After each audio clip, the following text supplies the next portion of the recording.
Kay ning andar man natong anxiety, magbaktas-baktas na pod ta. Kauban ang ahong bodyguard, naaday ko'y bodyguard. Awa oh. Nagdapag cellphone, murag kuri. Para mawada daw to ang anxiety, magpasingot daw ta. Ingon sila. Baktas-baktas di ay mi. Nagreklamo ng usa. Pag gani mi nakatunga, kumbado area pa lang gani mi. Nagreklamo na. Baktas jud ki. Baktas ta. Para ma-exercise po ang atong mga kabukugan. Pit naman mi sa tindahan sa ice creaman. Nag-request ng usa. Kay mo palit daw mi.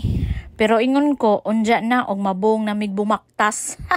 Purple cake, labay sa mi ha, kay wa mi kwarta. Labay ra pod mi sa mang inasal, kay wa pay kwarta, wa pay sahod ni Mita. So mauto, padadyon na jud miglakaw, hantod panington ming kiki. Kay ning labay man mi ag simbahan, aw, hapit mi dire, managkot.